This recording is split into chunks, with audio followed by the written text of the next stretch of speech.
monitoring the chat on the YouTube stuff, and he's in phone or text conversation with Mark. So we can sort of channel in anything that's coming on from that live audience as well. Okay, we are now live on the Zoom. Awesome, thank you. On the live stream, sorry. And let's go ahead and invite the audience in. Okay.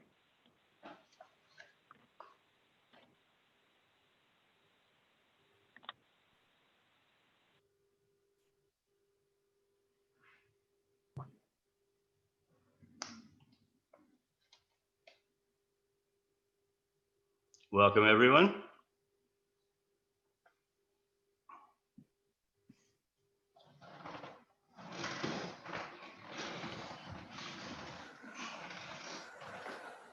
We're currently populating the chat from the Zoom room from our waiting room.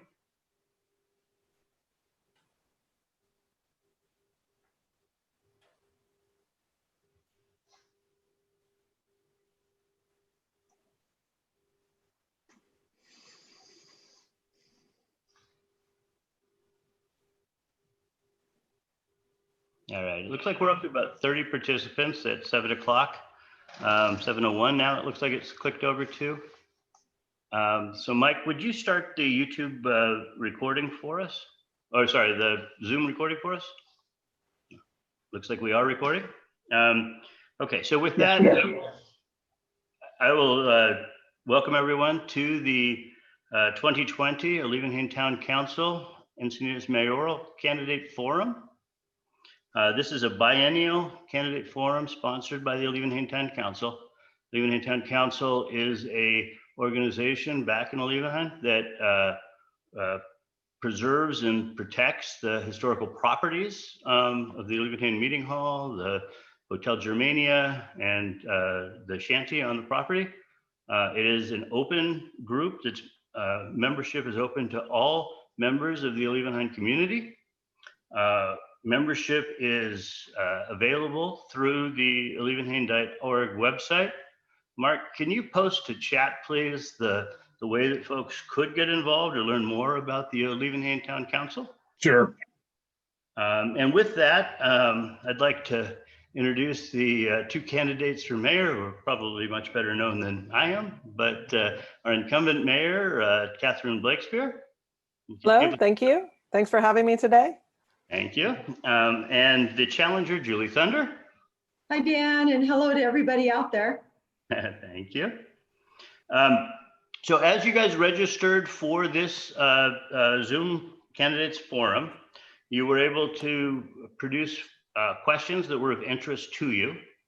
And so we've gone through those very many questions, probably over 70 questions that came in, and broke them down into two main topics that seem to be of most interest or most relevance to the community. And so we'll start with a topic of community character, and specifically the community of Alevinhain, and issues that are very specific to Alevinhain.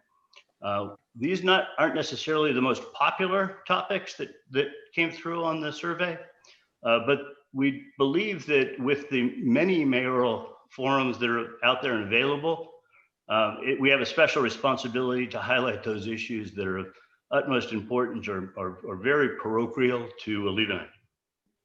The second issue is the one that dominated our questions in the inbox, and that deals with sort of land use policy, the housing element, and in particular, the R30 development project proposed behind the 7-Eleven site. And then at the end, we're going to save some time for at least one audience-derived question and closing statements from the candidates. Just a little bit of logistical background before we get started. The first 7 questions that get asked were sort of preset by the town council, and those have been shared with the candidates ahead of time, along with the time that they have to respond to those. And so we did that with the interest of being able to have well thought out answers that optimize the time that we have available. The candidates have each been requested not to speak about each other's positions, but to focus on the facts and their particular ideas and positions. As an audience, you're all muted and you'll remain muted for the formal 1 hour of the forum. But audience participation is really important to us. It's one of the real hallmarks of the biennial in-person candidate forums that we've had over the years. And so we've tried to figure out as many ways as possible to get you guys involved in the conversation. So one of the things we're doing is that the chat is open to everyone. It'll be monitored by our Vice President, Mark Mayer. And as there are questions that require clarification from the candidates, something that maybe is being misunderstood or what they really said or meant was controversial in the chat, he'll have the opportunity to make himself apparent to me, and I'll call on him to ask a clarifying question as necessary. At the end of the forum, as we get into the concluding phase, he'll also synthesize at least one question from the audience for the candidates. In addition, after the formal conclusion to the session at hopefully 8 o'clock, we will turn off the live streaming and the recording, and we'll have sort of an informal milling around session. That'll be an opportunity for the audience to raise their hand and be recognized with the mic, and an opportunity for the candidates to take some time to interact with the audience through the chat function, etc. We also have some fairly strict time regiments in place. And so our timekeeper, Jennifer, who's in the bottom of the screen here, at 15 seconds of winding down for the candidate's time, will raise a yellow card warning them that the time is almost up. At 5 seconds, it'll start to flash. And then when time is up, it'll turn to a red stop sign.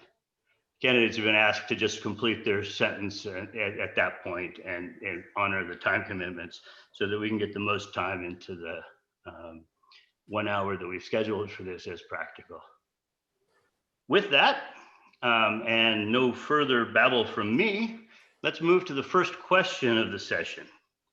And in particular, the community of Encinitas was formed, I believe, 34 years ago by the 5 sort of historic communities of Encinitas. And my question for the candidates is, how committed are you to preserving the character of our 5 communities? And what about Olievenhain's character in particular are you most interested in preserving? As the incumbent, Catherine, I invite you to go first, and you have 90 seconds. Well, thank you very much. And thank you for having me here today. I know there are 2 different forums you could be watching tonight, so I'm honored that you're watching ours. Community character is foundational for our city. All of our communities have distinct community character, and Olievenhain is one that has a great number of positive adjectives that we could attach to it. So some of them that I think apply are rustic, bucolic, pastoral, rural, historic, committed to the outdoors, horse-loving, trail appreciating. I have been your mayor for 4 years and was on the city council for 2 years before that. And so I've demonstrated my commitment to your community character. I embrace it, and I'm working not just to preserve it, but also to enhance it. And one of the ways that we're doing that is by investing in the trail network, because I know that that's a really important part of the Olievenhain community character. So most notably along Rancho Santa Fe Road, we have close to $1 million trail that's called Trail 82 that's currently in design. We also have a trail along Manchester, which is almost a $2 million trail. And then we have a much shorter section of trail called Trail 95 along El Camino del Norte. And all of those enhancements are part of what make Olievenhain a great place to be. And I want to make sure that we are able to continue to have that as part of the community character in Olievenhain. And I thank you for having me here tonight. Great, thank you. And Julie, you also have 90 seconds. Please go ahead. Julie, you're muted. We won't start the timer until you're unmuted. Julie, can you unmute yourself? Is that better? That is much better. I'm so All sorry. right. So now you have 90 seconds starting now. Thank you. Okay, starting over. Hi, everybody, and thanks again for coming tonight.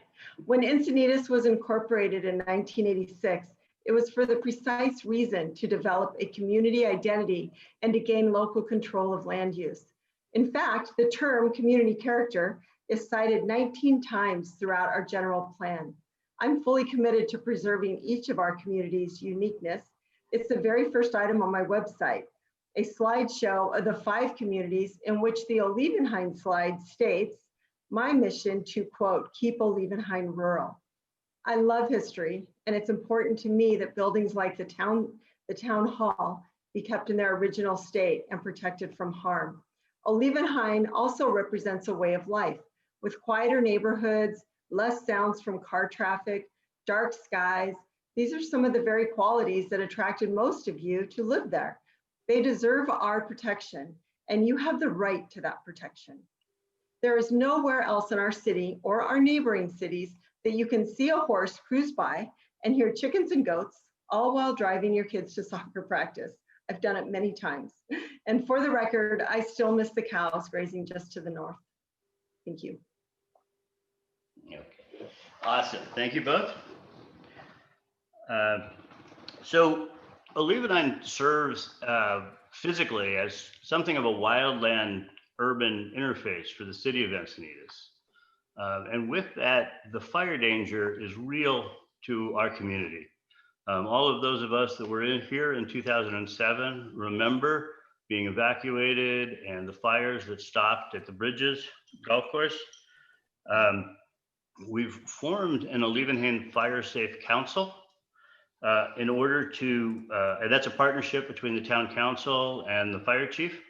And we've done that in order to try to raise awareness of fuel dangers, safe spaces, evacuation routes, etc. We have a couple of directors from the Fire Safe Council on the line tonight. And so I ask in the chat, maybe one of you guys could provide contact information for audience members that would like to get involved with Fire Safe Council or be on their mailing list, how to do that. And the issue is very real to our community. We have a number of folks who are losing their homeowners insurance because of the fire danger. There's a major fuel issue in the old Lake Valsereno basin it's a threat to the neighborhood. And the fire safety evacuation plan is challenging for our neighborhood. So the question I have for each of you is, how, as mayor, will you protect the citizens of Olevenheim from a paradise-like wildfire disaster? And we'll rotate orders of response throughout the evening. So this time it'll be Julie, and you have 90 seconds. Well, I'm so glad to hear you mention the Fire Safe Council. I only recently learned about it, and I'm looking forward to learning more. The extreme vulnerability of Olevenheim and all of its residents and their animals is of great concern to me. I'm ready to work for a permanent, fully staffed, 3-man fire station with a more substantial fire truck. With Lone Jack and Rancho Santa Fe Road being the only in and out for thousands of people, it's imperative that this happen and that it happen quickly. Also, the shamefully overgrown Escondido Creek near Valsereno, as you mentioned, Dan, has become a huge problem due to neglect, and it must be addressed. What used to be a private man-made lake along Escondido Creek has been allowed to infill with non-native plants and dead underbrush that will burst into flames. It's not a question of if, but when. This fire hazard wraps around a dense community with only one way in and out, and is most certainly life-threatening to the people who live there. It's a mystery to me that the city of Encinitas and the county aren't addressing this right now, especially after watching the recent fires throughout the West. Thank you.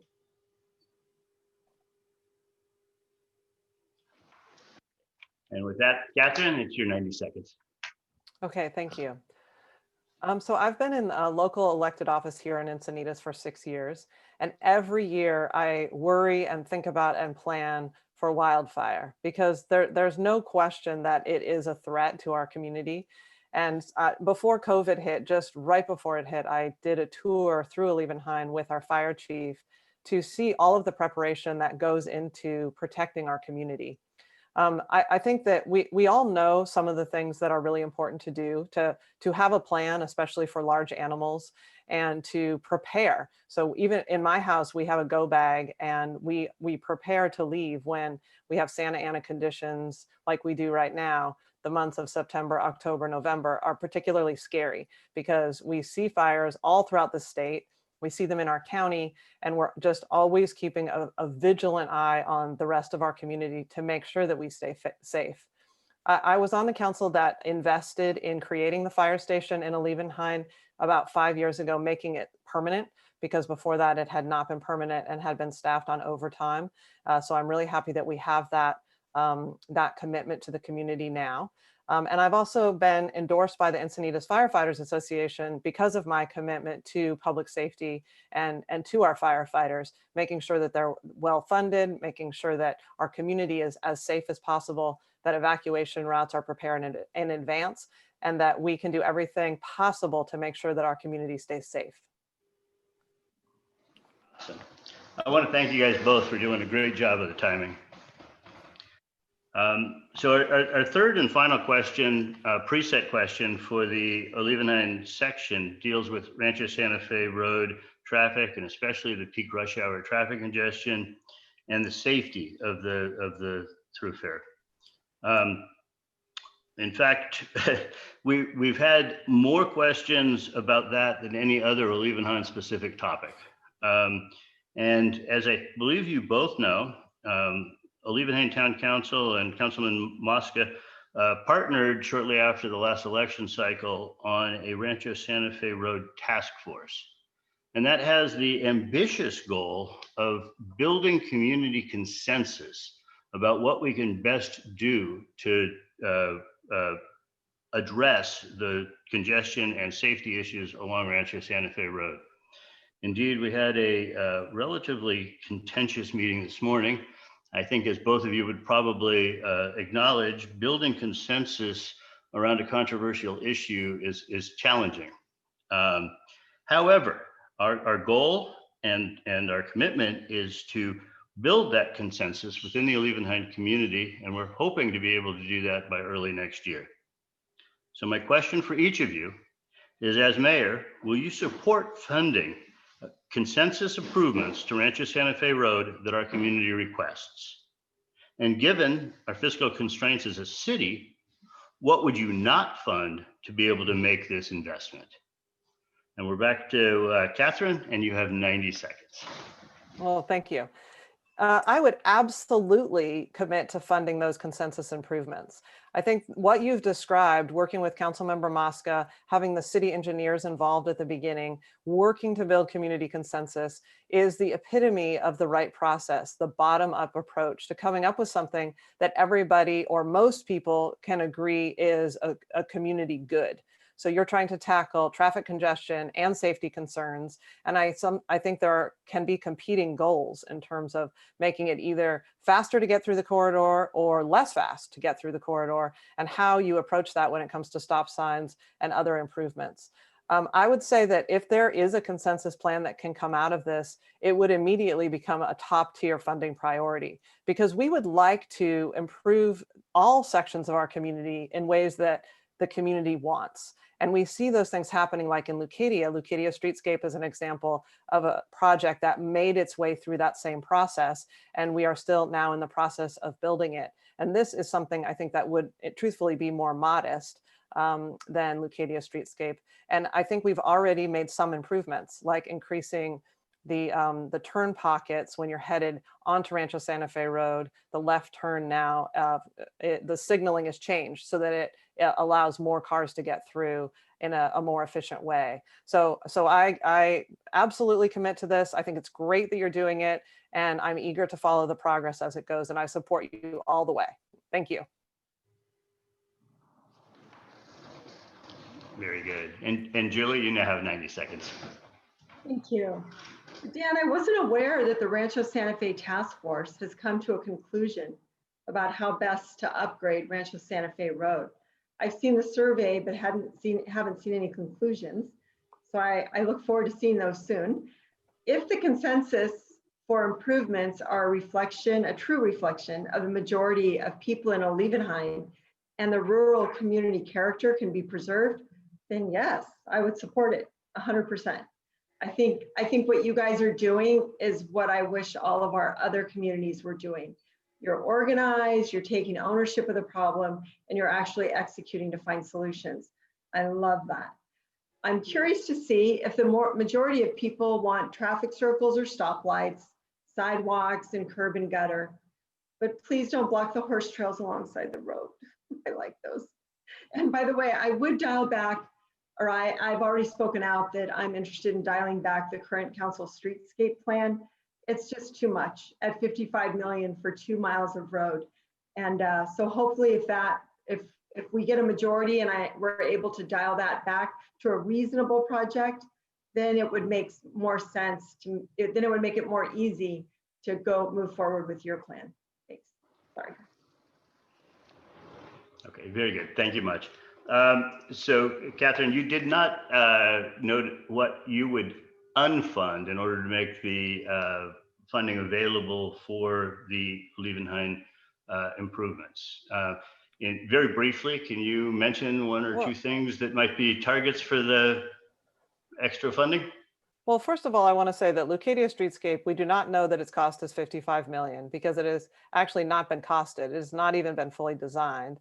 And also, we will probably receive grants for that. The El Portal undercrossing, we received a $4 million grant for that undercrossing. So utilizing our local money to get state money is one of the key the key ways that we build infrastructure improvements. So I don't think we would have to defund anything. I mean, the reality is that when there's a project that comes forward and it's supported by the community, and it's something that we can either work into our ongoing budget, which is kind of more of the maintenance side, or if it's a little bit larger, it goes onto the CIP, capital improvement budget, then those things can happen. I mean, luckily, we're an extremely well-run city. So we have money to invest into capital improvement projects. We do it every year, and we're still able to fund our law enforcement and to be a clean and safe city. So I don't anticipate we would be defunding anything to be able to do this. Okay. And I note that you didn't specifically mention anything and use the opportunity as a bit of a rebuttal to Julie's comments. So I'm going to give Julie a brief opportunity for a counter rebuttal out of fairness. Julie? Well, real quickly, the 55 million comes from the city. We've done records request, and what we do when we ask for the cost is we look at the total overall cost, including all the consulting that's been done to date. So when a city plans a project, of course, they have a projected cost. So when you take their projected estimate and you add the consulting fees done to date, which are very high, you're up to 55 million, which is over $25 million per mile. So that's why I'm interested in dialing it back. Thank you. Okay, great. Thank you, Julie.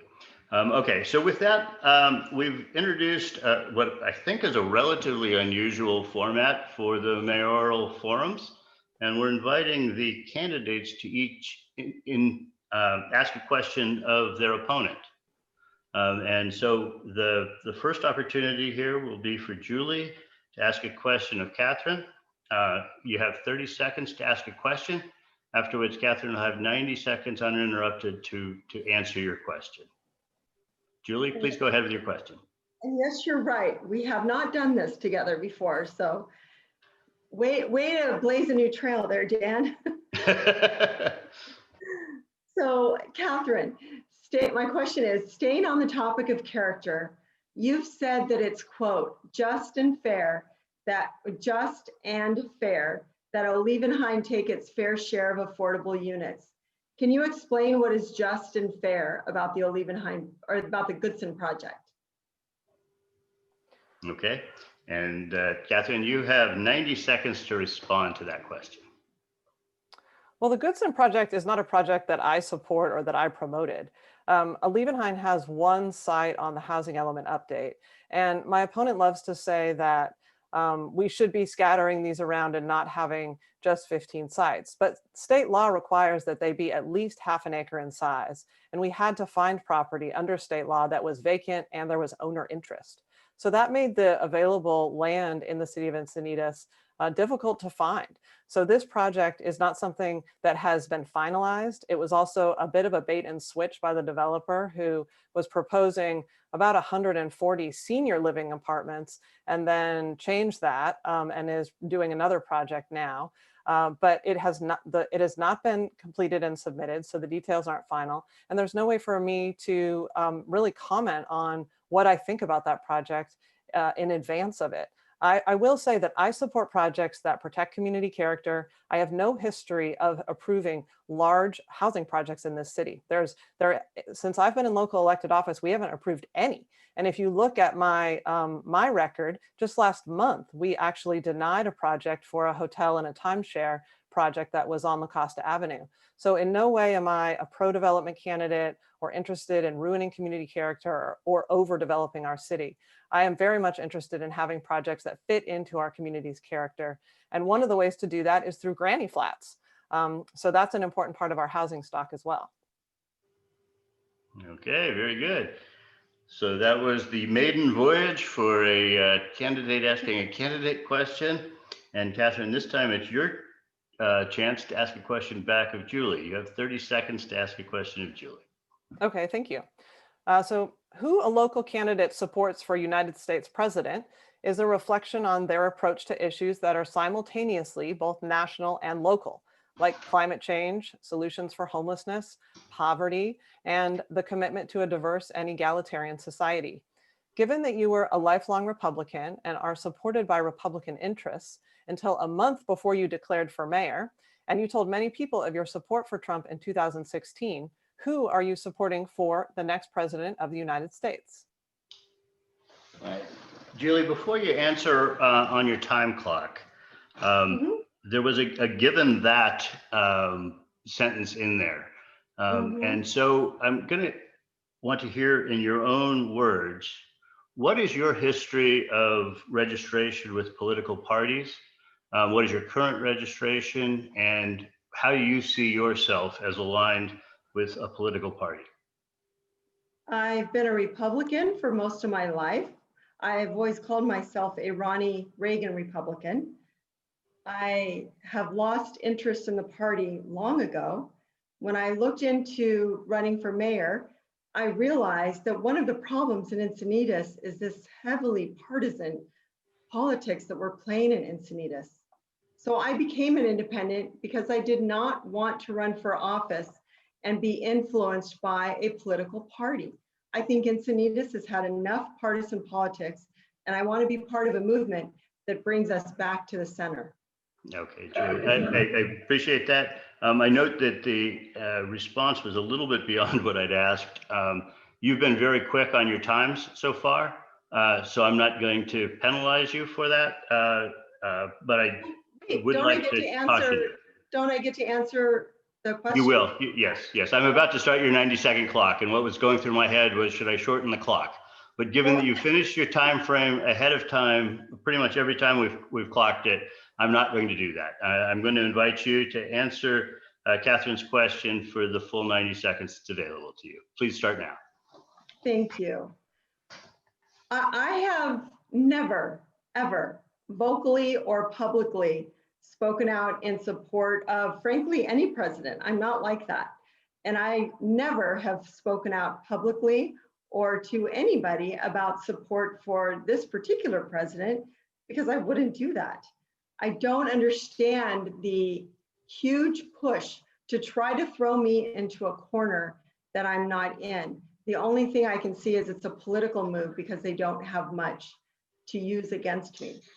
So I would like Encinitas, the people who are so hateful of our president, and I understand that hate, but please don't judge a candidate on if they share your exact level of hate. There are plenty of things wrong right now, and they're happening in our own city. Let's get our city on the right track. Let's not make this about national politics, and let's not make this about partisan plays. Okay, great, thank you. So with that, we'll conclude the Olivenhain specific topic session for the evening, and we'll move to something even more controversial. So the housing element, land use issues, and in particular, the Goodson project behind the 7-Eleven are the questions that dominated the questions that was asked by our audience. So I'm going to walk through these a little bit chronologically. I have several questions, and as you guys have both seen. So the fifth cycle housing element was approved despite the voters rejecting essentially the same housing element at the ballot. As it's proven, as it's proving, I guess, because it's a work in progress, but based on the projects that have been submitted and are in various stages of review by the planning department, it's fairly clear that the developers intend to build more units than was planned for or analyzed in the environmental analysis, and they will yield fewer, quote, affordable units. And when we say affordable in that context, what we're really talking about is affordable to a family of four making $92,000 a year. So with that, my first question for each of you is, do you believe it is possible to adopt a legally compliant housing element that passes a majority vote as required by Prop A? And I ask you to each answer this first with a yes or no, and then explain why or why not. Julie, you can go first. 60 seconds. Absolutely, yes. There were many amazing ideas given to the council and that housing task force. Most of them were ignored. The council complained about Prop A, saying developers couldn't build with the constraints that Prop A brings. I say it wasn't Prop A that was the problem, it was the overblown plans that included Prop A killer clauses in them that were the problem. Escondido has a similar Prop S, and they have a compliant housing plan. For state projects, they don't cater to developers' whims and wishes, they listen to the people. The developers still make money off the projects if they want to participate, but they have to play by Escondido's rules. The city gets more needed affordable housing, and the nearby residents don't feel overrun by mega developments. By reversing our Measure U vote and setting aside Prop A to pass the housing plan, this council picked winners and losers. The winners are the developers and landowners who instantly made millions of dollars. The losers are the people who are stuck living near the projects. Okay, thank you, Julie. And Catherine, you have 60 seconds for the same question. Please start with a yes or no answer. Well, yes, I do think that it's possible for the voters to pass a plan for more affordable housing. I think that I'm fundamentally an optimistic person. I believe that our community does want to provide places for families of four who make $92,000 to live in our city, because that is firefighters and nurses and teachers and service workers and a lot of people. So we need to provide those opportunities in the city. I think that the notion that this is somehow easy, or that there were all these great ideas and we just threw them out, is just, it's naive. And it's also, it's actually insulting, because the reality is there are a lot of smart people and we are working underneath these very onerous state laws. And I don't support these state laws, but I live in the real world. I work as an attorney. I recognize the importance of having a city that's compliant with laws while we're also protecting community character. So I believe we can do all those things. And I hope to work to do those things. Thank you. Perfect. Thank you, guys. Again, I'd like to express my gratitude for you guys both respecting these time limits. It makes my job much easier. All right. So when the city council voted to include the Olivenhain site on the housing element, that site was not eligible for by right development. As I believe you both know, by right development allows the developer to bypass discretionary city review of the project and CEQA compliance statutes. In September of last year, the city changed underlying Encinitas Municipal Code, which switched that project from requiring CEQA and discretionary review to being able to bypass those. Encinitas Residents for Responsible Development, or RRD, has filed a timely lawsuit challenging this process. In the interest of full disclosure, I am both a co-founder and leader of the Encinitas RRD group. And the question is, as mayor, would you settle with Encinitas RRD and not process any lot line adjustments under the new ordinance until a proper environmental review has been completed? And again, as with the last question, I ask you to first answer yes or no, and then explain your reasoning. And Catherine, you're first this time, 60 seconds. Yes, thank you. Thank you, Dan, for disclosing your interest also as a party to that lawsuit. I cannot possibly weigh in on an answer to that because we are in active litigation. So what I can say is that the rule of law is really important. It is the core of good governance. You don't want to have favoritism and bias. You want your city to follow the law. So we are trying to do that while also providing the opportunities for affordable housing, while also protecting your right to vote and being engaged in an ongoing community conversation about how to achieve that. So the city is not in a position right now for me to be commenting on active litigation, and it would be frankly irresponsible for me to do that. So I apologize that I am not able to answer that, but if my opponent answers it, she would have to recuse herself from that litigation if she were to be elected, because you will have already stated a position and you're not allowed to do that. So I'll just leave it at that. Thank you. And with that, Julie, you have 60 seconds to answer the same question. Well, that is tough to answer considering I haven't been briefed by your attorney, nor is the city willing to brief residents about its plans for a legal defense. I did suspect that this was about the city's newly enacted lot consolidation law. This new law was implemented in a very sneaky, non-transparent way.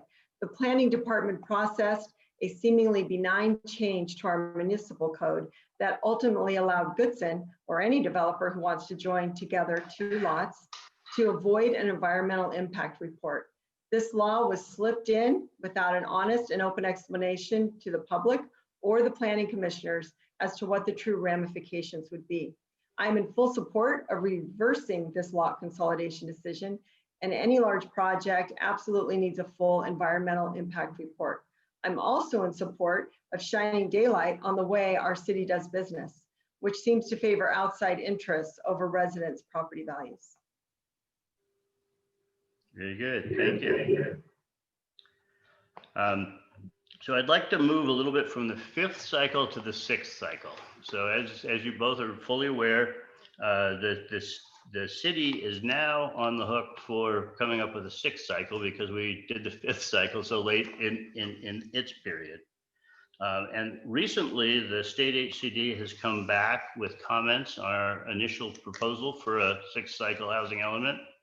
And they've made clear that the 5th cycle upzoning has produced far fewer affordable housing units, even under the guise that $92,000 a year for a family of 4 is affordable. It's providing only a handful of units that would be affordable to, say, a family making $50,000 a year. At the same time, it's providing more market rate units than were planned for in the environmental analysis. Question for each of you is, as mayor, how do you propose to satisfy the requirements for the 6th cycle housing element, particularly to provide no net loss housing capacity? That is, what new sites are you guys going to find in order to find new housing within Encinitas, and to build meaningful housing for families making $50,000 or yet less? This is a particularly substantive question, and so you have 2 minutes to respond. Julie, you have the first chance. Well, part of this is a problem with these new state laws, as you know, as in the no net loss laws that are now on the books. It's just more of our state pushing unfunded mandates onto cities. This is very important to understand. Years ago, the state provided funding for cities to build lower income housing. As you know, that funding dried up. Now we have politically motivated building industry financed legislators trying to take over our land use by forcing us to build high density housing They say it's because we need more affordable housing. But if that's so, why did the state's HCD approve our housing element, which has a very low percentage of affordable housing? And that affordable housing will never get us to the numbers of affordable units required. So why is Goodson allowed to drop his affordable count from 149 to 42? There's something wrong with all of that. So this isn't about affordable housing. It's about high density housing and lining the pockets of developers, like the developers in Encinitas who were made millionaires with this improper upzoning done by Measure U. Several of them have poured tens of thousands of dollars into this local election. There are no developers on my donations list, and I don't have a PAC supporting me. I propose, when I'm mayor, that we join the cities already working with Livable California. Right now, they are forming coalitions to resist the state's constant attempts to take over our land use decisions. And it's working. They're successfully defeating many of the extreme bills the legislature just tried to pass.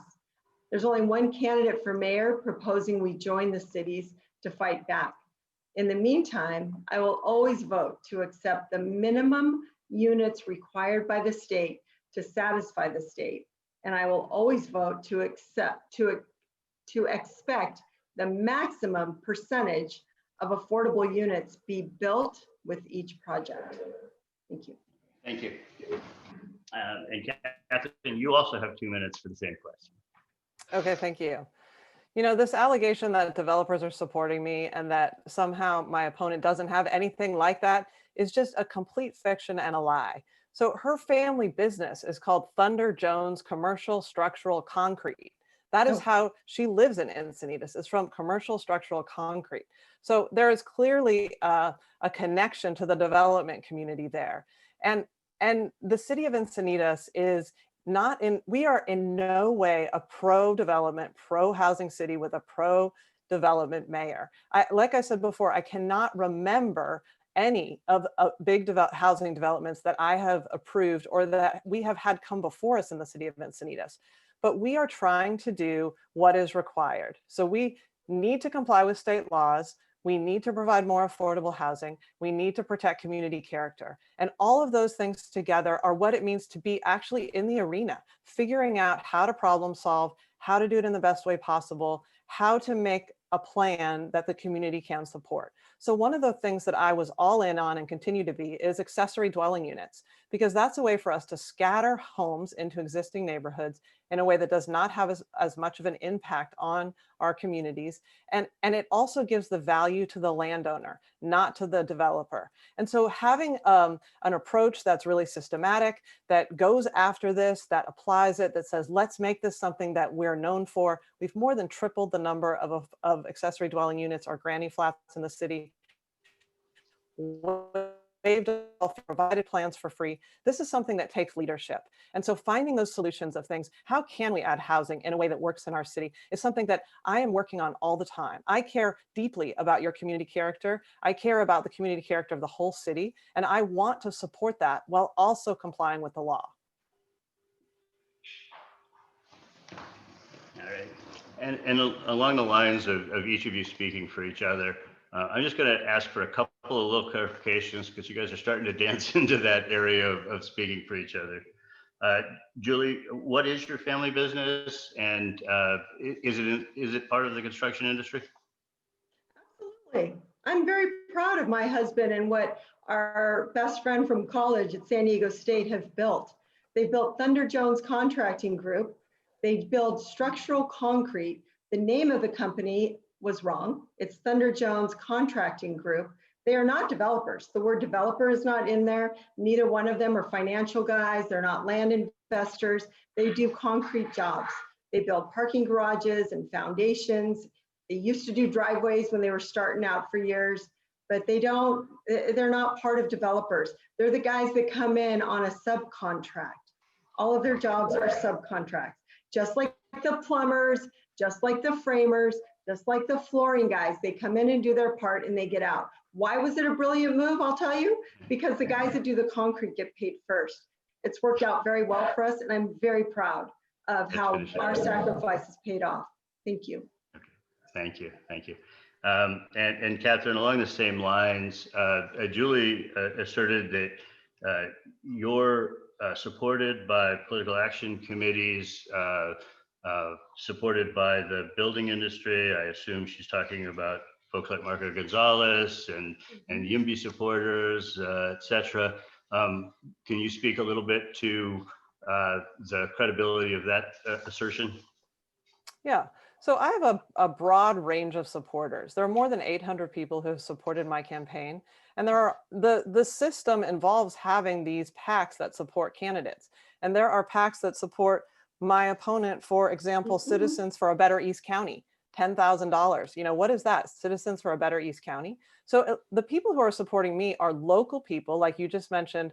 Marco Gonzalez is a local attorney, and people want stability. I think everybody, residents, businesses, they want to understand that the person at the helm is invested in making our community better, is going to follow the rule of law, and is somebody that is reasonable and applying things across the board. I have demonstrated myself to be that, and my opponent has not. So I think there is a fear that what the city would do and what direction it would go is not something that would be for the benefit of most people in the city. And so those are the people who support me. It's a broad range. It does include some people in the development community, like an architect. In the same way, I mean, obviously development leads to needing to hire a concrete contractor. So there's just no difference between saying, oh, I'm not a developer, I'm just a sub. Because all of these types of professions, there's a broad range of professions that benefit from development.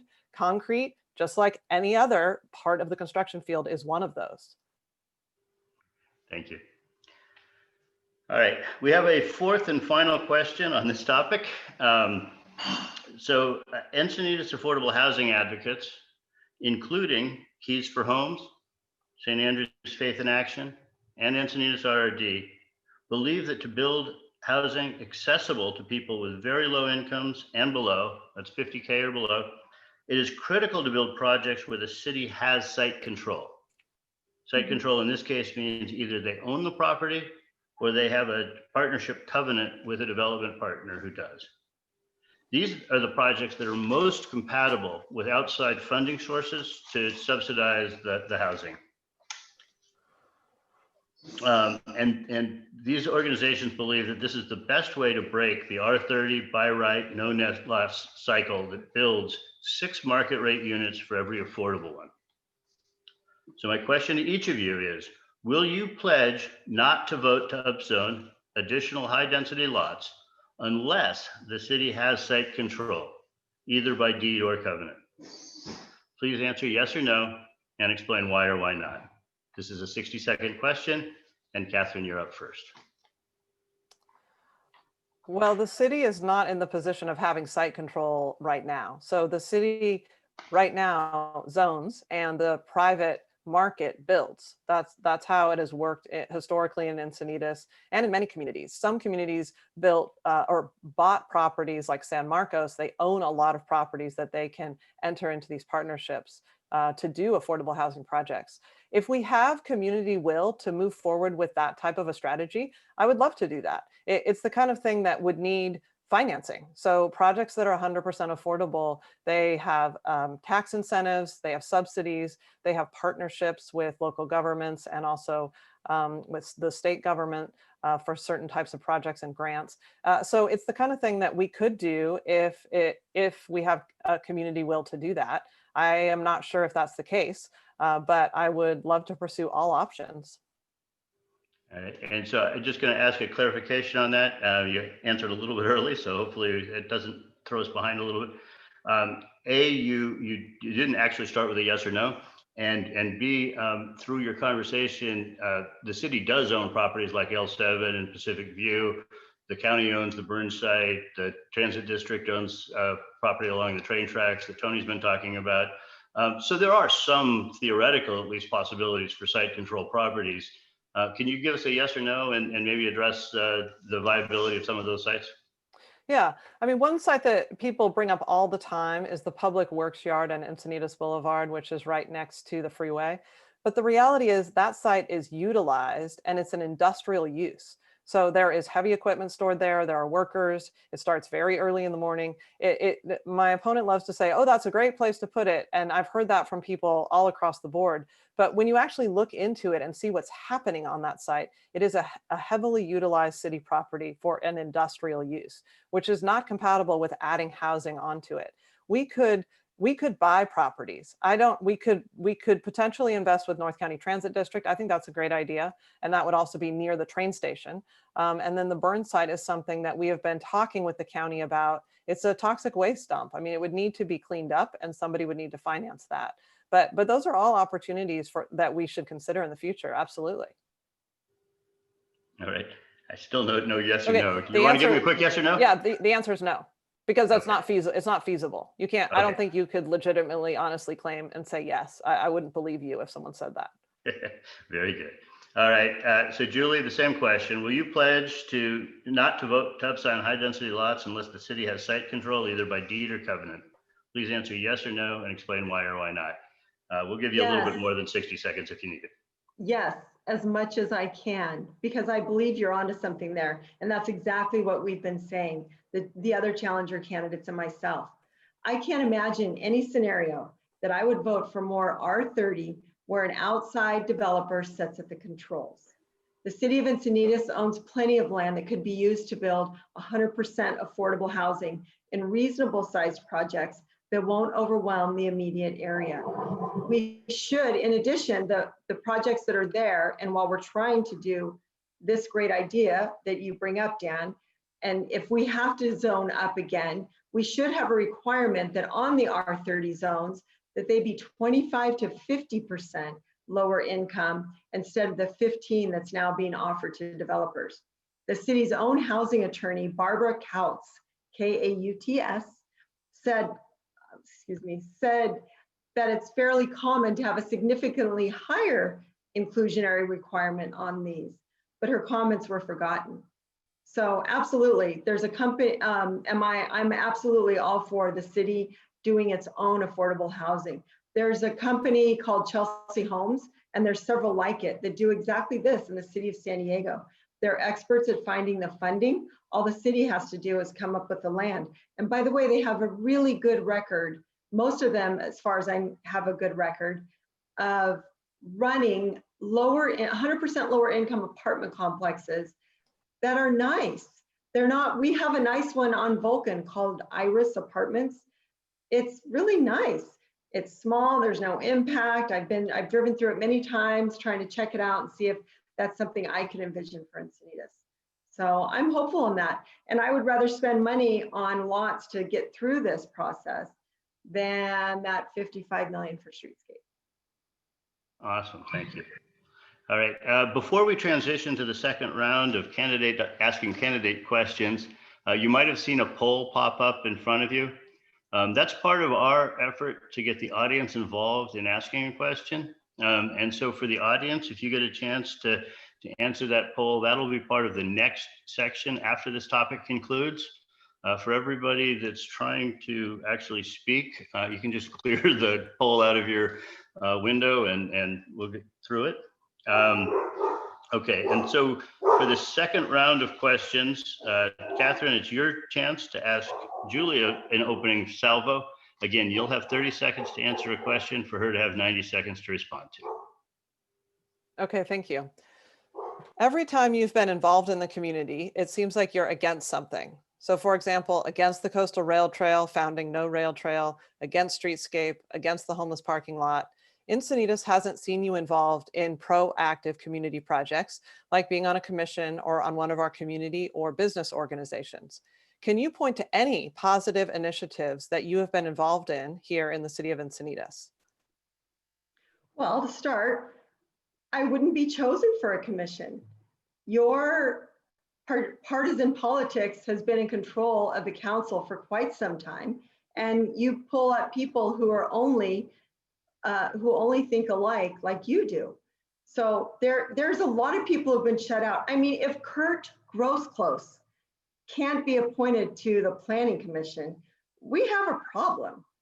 Look at the person that was up against Kelly Hinsey for city council.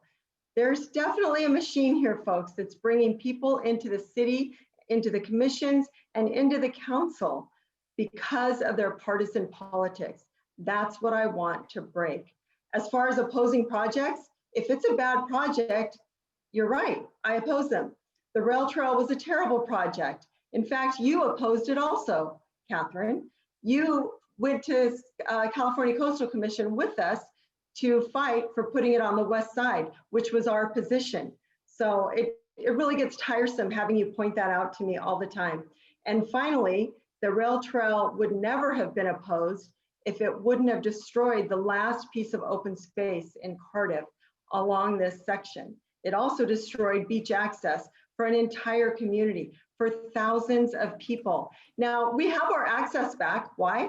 Because the fence is all torn down and people bust the gates every time. So it looks like a ghetto down here. By the way, the mayor and I both access the beach that way. She crosses the tracks through the broken gates just like I do. How ridiculous is that? That was a bad project. They should have waited until we could build a safe crossing. Thank you. Okay. Along those lines, I'll note that Julie did put a few words in your mouth, Catherine. Did you oppose the rail trail at the Coastal Commission hearing? And do you access the beach via the railroad access, the torn down fences, so to speak? Well, first of all, I'd like to note that my question was, have you been involved in anything positive? And you listed a whole bunch of negative things. Negative on the commissions, negative on the rail trail. I mean, it's just a whole line of negativity, no solutions, no positive vision, no pride in our city. I mean, that is the platform that you offer to the city as the mayor. And I just find that to be something that is very distasteful, because I want to hear from people what it is that they would see that would be positive that they would accomplish in the city, not just tearing down and throwing stones and thinking that there's some other magical thing that's going to happen. So to your question, I was always in favor of a rail trail. I mean, my opponent was not. Her group was called No Rail Trail. Where the rail trail was what was at issue at the Coastal Commission. But when the Coastal Commission denied it, I was immediately, okay, let's build it. And my opponent was the one who was saying, let's put this at the back of the line, make sure this doesn't get funded. There was even a supporter of hers who said, we're going to be on your doorstep forever if you approve this, with this threatening language, which was a core group of her inner supporters on No Rail Trail. So yes, I mean, there's no question that our view on the rail trail is completely different, and that I support a rail trail. I support all of the community improvements that we're doing in the city. My opponent is opposed to every single one of them. All right. And the point about accessing the beach over the fallen down fences? I do not do that right now. I have done that. I do not do it right now. All right. That sounds a little bit like some Bill Clinton era questions on marijuana smoking. No, it's completely true. It's fine. It's all good. I'm sorry. So Julie, I heard Catherine both make some counterpoints ahead of this, and then also add a little bit in on you've never supported the rail trail in any way. Would you like to take say 15, 20 seconds to respond to her rebuttal? Or more. That was a lot more than 15 or 20 seconds, I will say. And I say with a smile on my face. We supported the rail trail to be built on the west side from the beginning. We tried and we tried and we tried, but they had a mission. And by the way, I'm running a campaign. Sorry, folks, but my job is not to celebrate projects that the current mayor is building. My job is to point out what's wrong with them so that we can switch the politics of our city. So it's keep going. She can keep going with that line of complaints. Right. So let's move on. Julie, you get an opportunity now to ask Catherine a question. 30 seconds to ask her a question. Okay. Why did you change the lawsuit, the lawsuit that you put against residents to invalidate Prop A? Why did you change it from being against the residents to being against the state of California?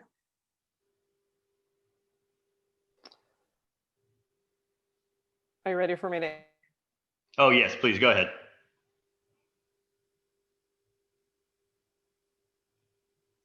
I think, Catherine, your Are internet you- might be a little weak. Are you, yeah. Yes, Are please you- go are- ahead when you're ready. Okay, I want to make sure you can hear my answer. Will you give me a thumbs up? Can you hear me? Yeah, okay. Yeah, so the group Preserve Prop A was asking to sit at the table and make their best argument. They had tried to intervene, filed legal documents that said, we want to be in the middle of the lawsuits that are going on related to Prop A. And so we said, okay, great. Come and sit at the table and make your best argument. Their attorney clearly said that on multiple occasions. And then when we invited them to the table, they turned around and said, this is not what we want. This is your job, or I don't know what they were saying. They were saying, we don't want to be here anymore. So we said, okay, our actual dispute is with the state. So we will change the defendant to be the state. And then what happened? Preserve Prop A filed a motion to intervene to yet be a defendant again, which it just blows your mind when you think about the fact that that's what's happened, is that that group now wants to be involved in the exact same position as a defendant that we had named them in. So that it's a long and complex history, and it's not something that that is the way things should go. I'm hopeful that we can get ourselves through these lawsuits with the state and through the uncertainty around how does state law preempt local law? In what circumstances is that the case? So that we can go back to having our right to vote in any circumstance where it's possible. Like one of your first questions was about, could we come up with something that would pass Prop A? I think we could. And to put all this behind us. But that's an explanation of what happened that resulted in the different defendants and who is the current defendant. Okay, perfect. Thank you. So with that, I'll conclude the topic on housing and land use. And I note that we've hit 8 o'clock. And I think we're going to need to go about 15 minutes beyond in order to get at least one audience question that we've promised and the concluding comments from the two candidates. So with that, I'll ask our Vice President, Mark Mayer, to unmute himself. Mark, All right, can I you think I'm here. ask us a question for the candidates from the audience? Sure. Taking a look at the poll, the overwhelming question was, is there a way to increase the number of affordable housing units in the Goodson project and reduce the overall units to make it reasonable for the neighborhood? Okay, and so for this question, it's Catherine's time to go first. 90 seconds to address the audience's question. Yes, so I would love to have as many affordable units as possible. What he is using is 20% affordability, and that's a state law carve out. And we are in the process of raising our inclusionary ordinance to be 20% wherever feasible. So I want as much affordable housing out of every project as everybody else does. I mean, there's no reason for us not to have that. We had to provide the studies that would support it, because we cannot have a high inclusionary number, higher than 20% affordability requirement, without outside studies that show that the project doesn't become infeasible. And these are all state laws. So we're working under this very onerous system of the state laws. And ideally, we would get a higher percentage. The way development works is that the city, unless it's our project, doesn't define the project. The developer defines the project, and then the city makes sure that every single rule is followed. And we're very committed to that. We cross every T and dot every I. You'll notice that Goodson had to do another CPP. He did not want to do that. We actually received lawyer letters saying, we're going to sue you, city, over your requirement to do another CPP. But we stuck by that. We required it. I mean, we are in no way trying to facilitate this project or bend over backwards or make it easier for him or anything. But at the end of the day, it's the developer who proposes the project. It's not the city. Okay, very good. And Julie, you have 90 seconds for the same question. I'd like to start with saying the whole point of Prop A is so that we define the project. These R30 housing projects are being mandated by the state of California, so they fall under different rules. I'm sure you guys all know that because Dan's did such a brilliant job of educating all of us, myself included, Dan. If we had Prop A, we would be defining the project. We would be defining the zoning and we would be defining the height. That was taken away from us. So we no longer have that. You should also know what was written in the San Diego Union Tribune. I think it was last week, maybe 10 days ago. You can Google it with Embarcadero Institute. The Embarcadero Institute found, and the union wrote about, that the state of California inadvertently doubled its RENA requirements, which means every city, we're not the only ones dealing with this. There's a lot of cities that are in trouble right now. Every city took double what they needed to take. So that there's a lot of room to figure all this out.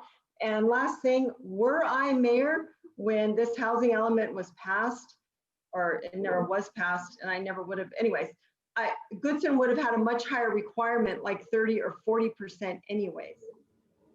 I'm done. Thank you. Okay, thank you both.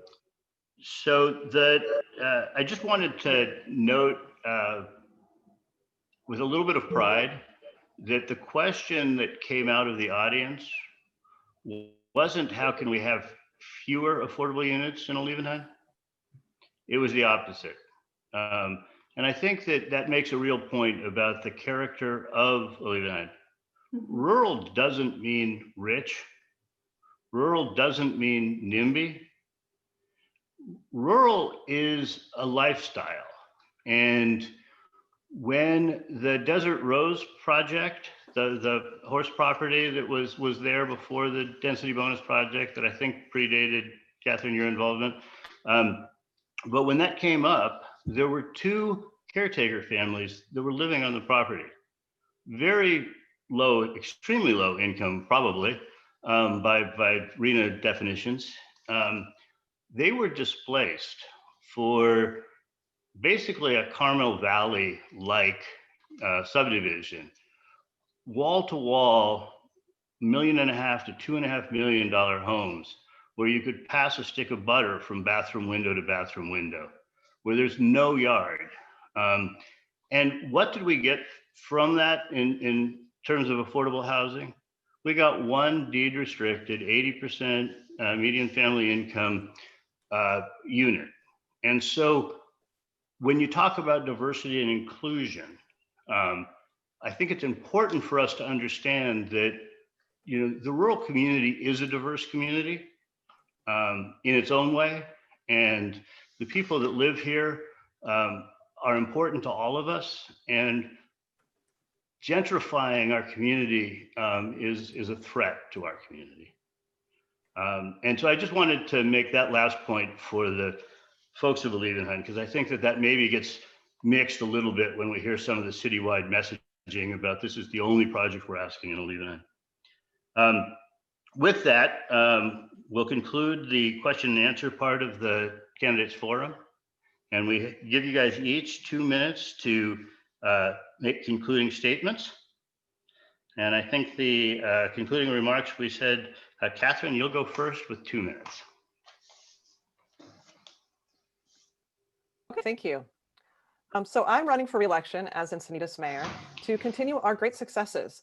During my time, we've really been on a roll here in the city of Encinitas with our community improvements, our prioritizing of public health, which we didn't get a chance to talk about, but is really important.